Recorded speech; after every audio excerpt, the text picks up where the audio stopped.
الحمدللہ رب العالمین، الصلاۃ والسلام علی رسولہ الکریم، اما بعد فاعوذ باللہ من الشیطان الرجیم، بسم اللہ الرحمن الرحیم۔ رب اشرح لی صدری ویسر لی امری واحلل عقدۃ من لسانی یفقہوا قولی، رب زدنی علما، اللہم انی اسألک علما نافعا وعملا متقبلا ورزقا حلالا طیبا، اللہم ثبتنا عند الموت بلا الہ الا اللہ، اللہم فقہنا فی الدین، آمین یا رب العالمین۔ السلام علیکم ورحمۃ اللہ وبرکاتہ۔ اللہ تعالی ہم سب کو صحت اور ایمان کی اچھی حالتوں میں رکھے۔ ہم اسلامیات اختیاری برائے Punjab text book board FA کے نصاب کا باقاعدہ آغاز کر چکے ہیں۔ یہ نصاب 12ویں جماعت کے طلباء و طالبات کے لیے ہے۔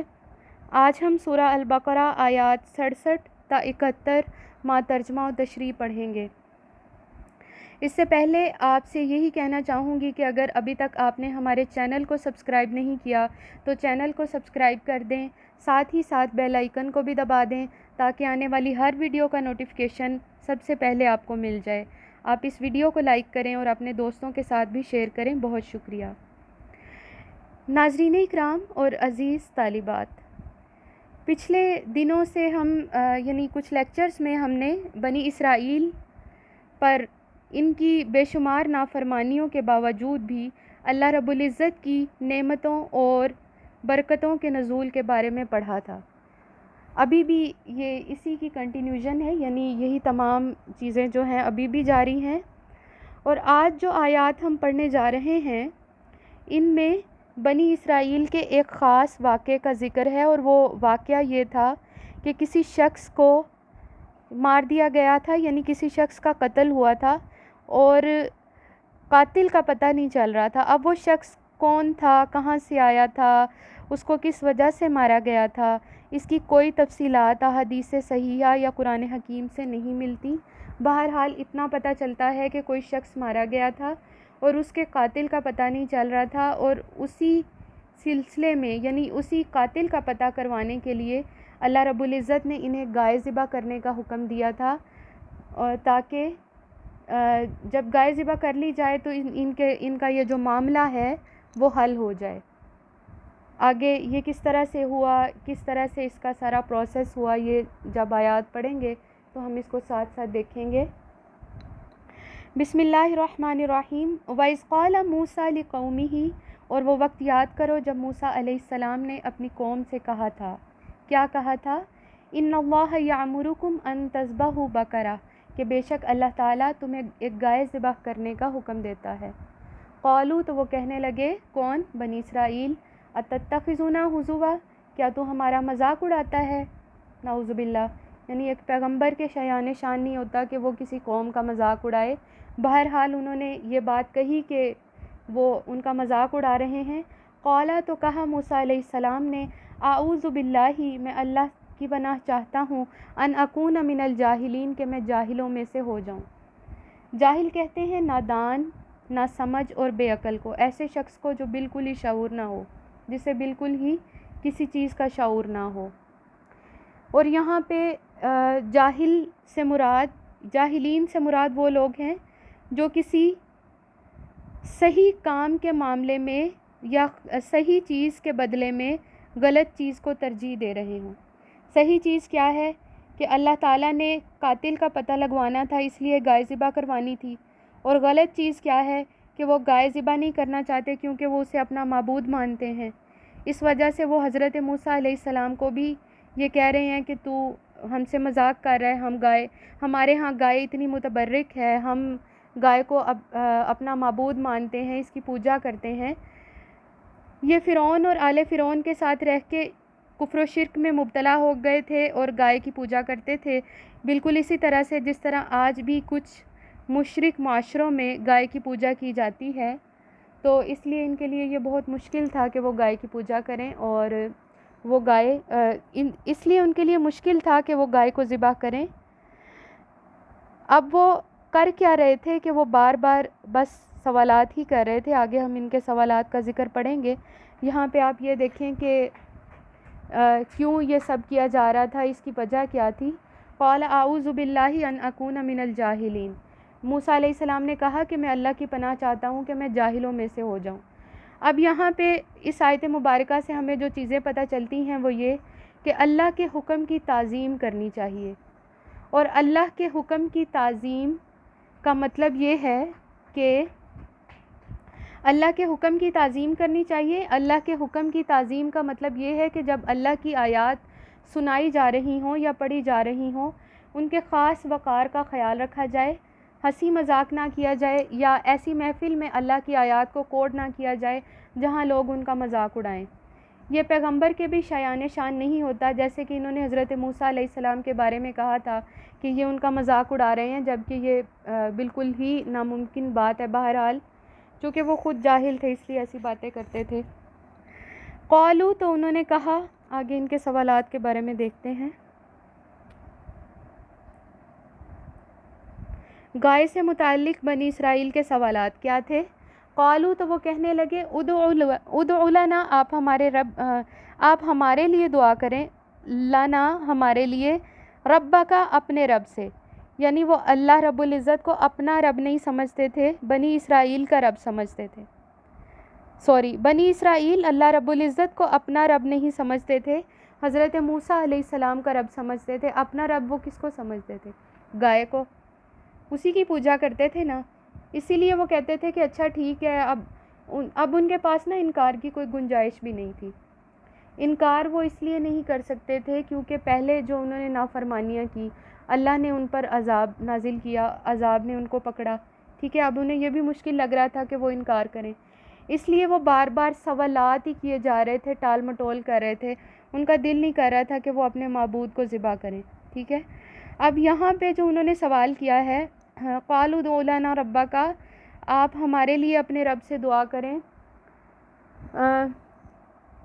یبین لنا ما ہی، کہ وہ ہمارے لیے مزید واضح کر دیں اس کے بارے میں، یعنی گائے کے بارے میں وضاحت بیان کر دیں کہ گائے کیسی ہو. قال انہ یقول، قال موسیٰ علیہ السلام نے کہا، انہ یقول، بے شک وہ کہتا ہے، یعنی اللہ رب العزت فرماتے ہیں، انہا بقرۃ لا فارض ولا بکر، کہ گائے، کہ بے شک وہ گائے نہ بوڑھی ہے اور نہ بچی ہے، یعنی نہ کنواری ان میرڈ ہے. لا فارض ولا بکر اوان بین ذالک، بلکہ وہ درمیانی عمر کی ہے. فافعلوا ما تؤمرون، اب تم کر دو جو تمہیں کہا جا رہا ہے. زیادہ سوالات نہ کرو ورنہ مشکل میں پڑ جاؤ گے، کیونکہ کثرت سوالات مزید مشکلات کا باعث بنتی ہے. یہاں پہ بھی اسی چیز کی طرف اشارہ ہے کہ زیادہ سوالات نہ کرو ورنہ مشکل میں پڑ جاؤ گے. اچھا، اب یہاں پہ کچھ الفاظ کی وضاحت ہے. قالوا ادع لنا ربک یبین لنا ما ہی انہا بقرۃ لا فارض ولا بکر. فاردن کی وضاحت ہے، وہ آپ دیکھ کے لکھ لیں کہ فاردن سے مراد بوڑھی عمر کی گائے، یعنی وہ جو بچہ پیدا کر چکی ہو، جو بوڑھی ہو یا ادھیڑ عمر کی ہو. ٹھیک ہے، ولا بکرن کواری بن بیاہی، جس نے ابھی تک بچہ پیدا نہ کیا ہو. اوانم بین ذالک، اور درمیانی عمر کی، یعنی جو ان تمام مراحل سے گزر چکی ہو. اب تم کر دو، اب تم زیادہ سوالات نہ کرنا. ٹھیک ہے، لیکن وہ پھر بھی باز نہیں آئے تھے اپنی حجت بازیوں سے. آیت نمبر 69 میں پھر دوبارہ آتا ہے، قالوا ادع لنا ربک، آپ ہمارے رب سے، کہنے لگے کہ آپ ہمارے لیے اپنے رب سے دعا کریں، یبین لنا ما لونہا، کہ اس کے کلر کے بارے میں، یعنی بیان کریں کہ اس کا رنگ کیا ہے، اس کا رنگ کیا ہونا چاہیے، وہ کس کلر کی ہونی چاہیے. قال انہ یقول، قال تو کہا موسیٰ علیہ السلام نے، انہ یقول، بے شک وہ کہتا ہے، یعنی اللہ رب العزت فرماتے ہیں، انہا بقرۃ صفراء، کہ بے شک وہ گائے زرد رنگ کی ہے. اب زرد رنگ کی کچھ ڈیٹیل یہاں پہ لکھی ہے کہ کس ٹائپ کا زرد رنگ ہو. فاقع لونہا، اس کا رنگ چمکدار ہو. بس وہ چمکدار کلر، یعنی کہ شوق ہو، لائٹلی ہو، یا اس کو دیکھ کے دل خوش ہو. تسر الناظرین، دیکھنے والوں کو اپنی طرف اٹریکٹ کرے، اچھی لگے، بھلی محسوس ہو. ٹھیک ہے، یہ اس طرح یہ والی اب دوبارہ پوچھنے سے یہ صفات بتائی گئیں کہ اچھا ٹھیک ہے تم باز نہیں نہ آتے، اب دیکھو ایسی گائے ڈھونڈو جہاں سے مرضی لاؤ. ٹھیک ہو گیا. آگے دیکھتے ہیں. قالوا ادع لنا ربک یبین لنا ما ہی، آپ کہنے لگے کہ آپ اپنے رب سے ہمارے لیے دعا کریں کہ اس کے بارے میں یعنی گائے کے بارے میں مزید وضاحت بیان کر دے. ان البقرہ تشابہ علینا، بے شک ہم اب گائے کی جو مشابہت ہے یعنی گائے کی مشابہت تک پہنچ چکے ہیں، یعنی اب ہمیں پتہ لگ گیا ہے کہ گائے کیسی ہونی چاہیے. وَإِنَّا إِن شَاءَ اللَّهُ لَمُهْتَدُونَ، اور اگر اللہ نے چاہا تو ہم ہدایت پانے والوں میں سے، یعنی اب ہم اس کا پتہ پا لیں گے. یہاں پہ ہدایت پانے والوں میں نہیں آئے گا، اور اگر اللہ نے چاہا تو ہم اس کا پتہ پا لیں گے، یعنی ہم گائے کو تلاش کر لیں گے.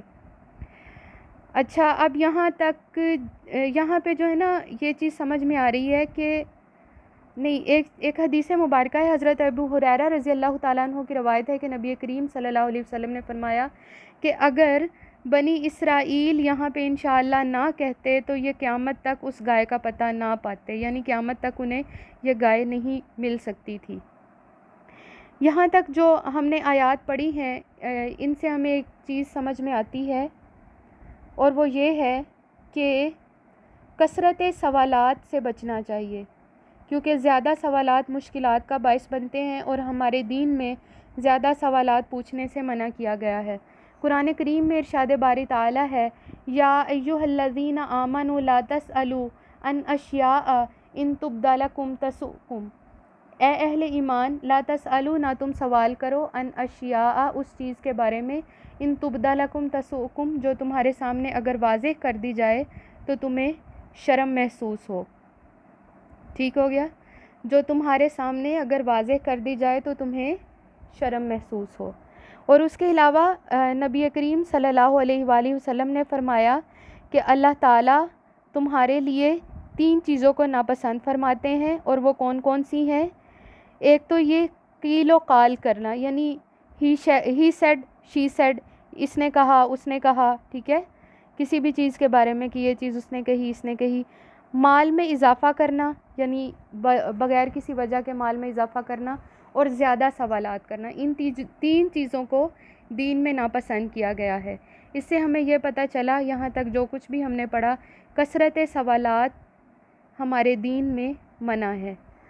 اس کے بعد ہم دیکھیں آگے، ایک اور بہت آگے کیا ہے ہمارے لیے. حضرت موسیٰ علیہ السلام کا جواب کیا تھا ان کے سوالات کے بعد؟ قال انہ یقول، قال کہا موسیٰ علیہ السلام نے، انہ یقول بے شک اللہ تعالیٰ نے فرمایا، یعنی بے شک وہ فرماتا ہے، انہا بقرۃ لا ذلول تثیر الارض، کہ وہ گائے ایسی ہے جسے ابھی ٹرینڈ نہ کیا، ہل چلانے کے لیے ٹرینڈ نہ کیا گیا ہو، یعنی جس نے ابھی تک ہل نہ چلایا ہو. ولا تسقل ہرسا، اور نہ وہ کھیتی کو پانی دیتی ہو. مسلمتن صحیح سلامت ہو. لا شیاۃ فیہا، اس میں کسی قسم کا کوئی داغ نہ ہو. ٹھیک ہے.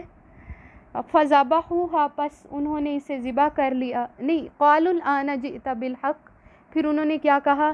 اب تو حق لایا ہے ہمارے لیے، یعنی اب تو صحیح چیز بیان کر کے لایا ہے. دیکھیں، حق تو پہلے سے ہی آ رہا تھا، یہی اس میں مین میخ نکال رہے تھے. فذبحوها، پس انہوں نے اسے ذبح کر دیا. وما کادوا یفعلون، اور وہ ایسا کرتے دکھائی نہ دیتے تھے، وہ ایسا کرنا نہ چاہتے تھے لیکن اب انہوں نے مجبوراً کر ہی دیا آخرکار. یہ ان کی مسلسل ضد اور ہٹ دھرمی کی طرف اشارہ ہے کہ انہوں نے بار بار جو ہے اللہ کی آیات میں مین میخ نکالی تھی، اور آخرکار اس کا رزلٹ یہ نکلا کہ انہیں وہ کرنا ہی پڑا جو اللہ نے ان سے کہا تھا. آگے اس واقعے کی طرف اشارہ ہے جس کی وجہ سے گائے ذبح کرنے کا حکم دیا گیا تھا. وَإِذْ قَتَلْتُمْ نَفْسًا فَادَّارَأْتُمْ فِيهَا، وَإِذْ قَتَلْتُمْ، اور جب تم میں سے کسی نے ایک جان کو قتل کیا تھا. فَادَّارَأْتُمْ فِيهَا، اور تم ایک دوسرے پر الزام لگا رہے تھے، یعنی اس نے کیا اس نے کیا. اور پھر کیا ہوا تھا وَإِذْ قَتَلْتُمْ نَفْسًا فَادَّارَأْتُمْ فِيهَا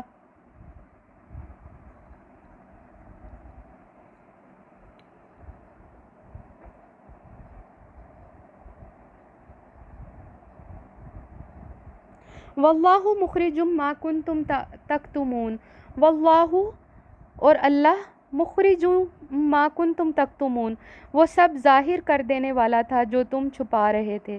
اس آیت مبارکہ سے ہمیں جو چیزیں پتہ چلتی ہیں وہ یہ ہیں کہ انسان اگر چھپ کر بھی کوئی گناہ کرتا ہے تو اللہ رب العزت اسے جانتا ہے اور اللہ دوسروں کے سامنے ظاہر کر سکتا ہے۔ اس کی مثال بالکل ہمارے دل کی ہے کہ ہمارے دل میں بہت ساری چیزیں چھپی ہوتی ہیں جن کا تعلق یا تو ہم سے ہوتا ہے یا ہمارے رب سے ہوتا ہے، لوگ انہیں نہیں جان سکتے لیکن اللہ جانتا ہے، اور اللہ جب چاہے انہیں دوسروں کے سامنے ظاہر کر سکتا ہے۔ انسان جب بھی کوئی برائی کرتا ہے تو وہ برائی اس کے اندر ریکارڈ ہو جاتی ہے، اور اس کا دل ایک ہارڈ ڈسک کی طرح ہے جس کے اندر ایک ریکارڈنگ کر لی جاتی ہے، اور اس ریکارڈنگ کی وجہ سے بعض اوقات انسان خود کو ملامت بھی کرتا رہتا ہے، اور اس کو محسوس ہوتا ہے کہ میں نے یہ جو برا کام کیا ہے کہیں یہ سب کے سامنے کھل نہ جائے، یعنی ایک طرح سے چور بنا رہتا ہے اندر اندر میں۔ تو اللہ رب العزت یہاں پہ یہ ظاہر کر رہے ہیں کہ انسان کے وہ گناہ جو کہ انسان چھپ کے کرتا ہے وہ بھی اللہ جانتا ہے، اللہ ان سے بھی واقف ہے۔ اس لیے ہمیں اپنی آخرت کی بھی فکر کرنی چاہیے، اور ہمیشہ چھپ کر بھی جب ہم اکیلے بیٹھے ہوں تو بعض اوقات لوگ کیا کرتے ہیں، آپ کو سمجھانے کے لیے جسٹ یہ بات کہنے لگی ہوں کہ بعض اوقات لوگ یہ کرتے ہیں کہ جب اکیلے بیٹھے ہوتے ہیں تو کہتے ہیں ہم بور ہو رہے ہیں، چلو آج تھوڑا سا میوزک سن لیں، یا آج تھوڑا سا ہم کیا کرتے ہیں کوئی ایسا کام کر لیں جو اللہ کو ناپسند ہے۔ ہمیں کون سا کوئی دیکھ رہا ہے، ٹھیک ہے، لیکن اللہ دیکھ رہا ہے، یہ یاد رکھیں۔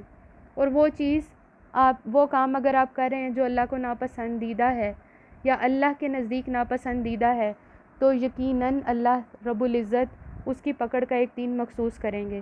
اس کے علاوہ یہاں پہ جو فَدَّارَأْتُمْ کی وضاحت لکھی ہے وہ آپ دیکھ کے کوڈ کر لیں۔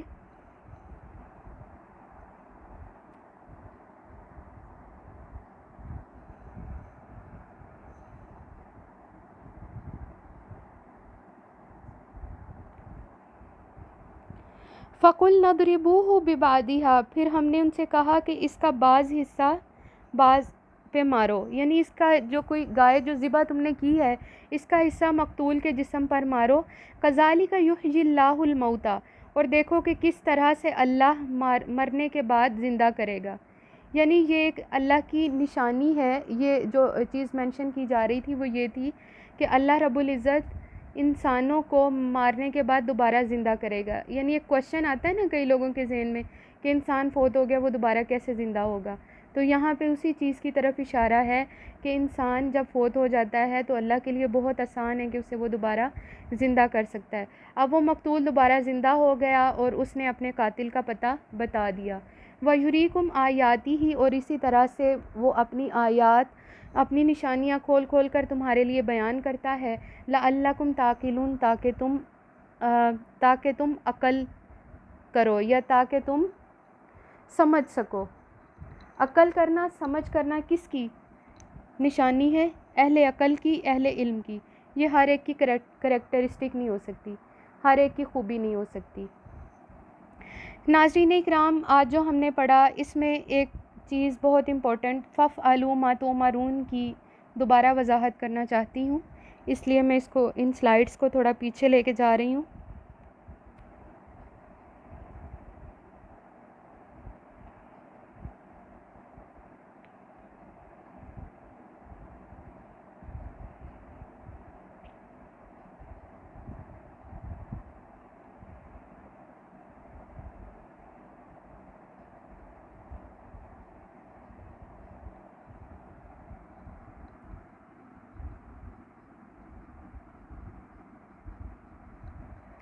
فَافْعَلُوا مَا تُؤْمَرُونَ، پس تمہیں جو کہا جا رہا ہے اسے کرو۔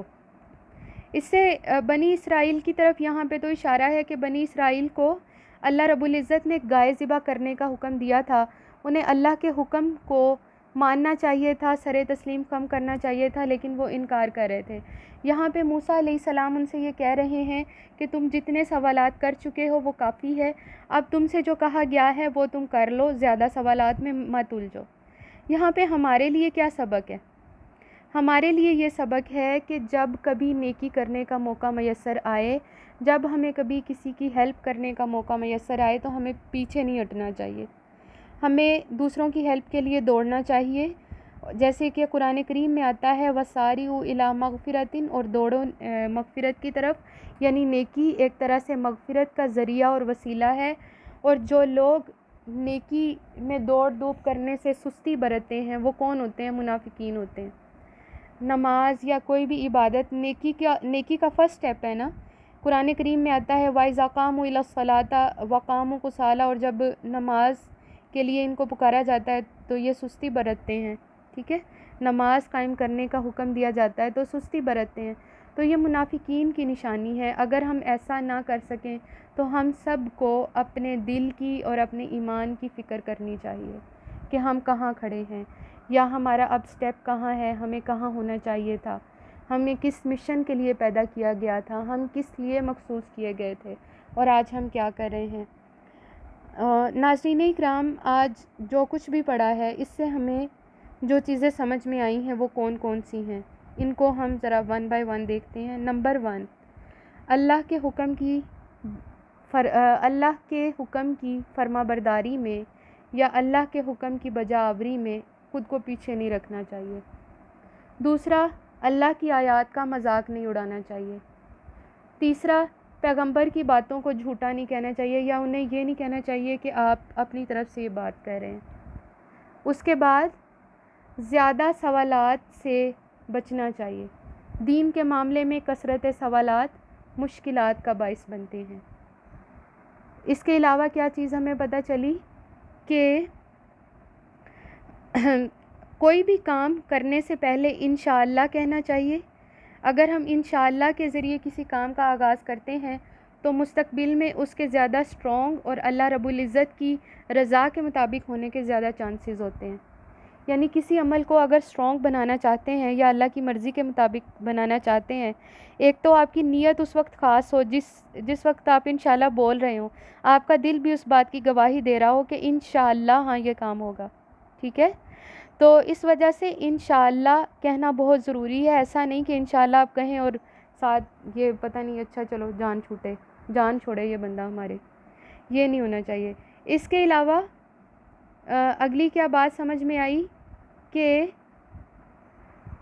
اگر انسان کوئی بھی گناہ کرے، خواہ وہ پوشیدہ کرے یا ظاہری طور پر کرے، اللہ ان سے واقف ہے، یعنی خود کو اس سے یعنی بری نہ سمجھے کہ اللہ اس کو نہیں دیکھ رہا یا اس کے گناہوں کی ایک طرح سے اسٹڈی نہیں ہو رہی، ایسا نہیں ہو رہا، بلکہ اللہ تعالیٰ جو ہے، اللہ رب العزت جو ہے انسان کے گناہوں کو اگر اس وقت چھپا رہے ہیں، یعنی جو انہوں نے پوشیدہ طور پہ گناہ کیے ہیں، تو اس کا مطلب یہ نہیں کہ وہ ہمیشہ ہی چھپے رہیں گے۔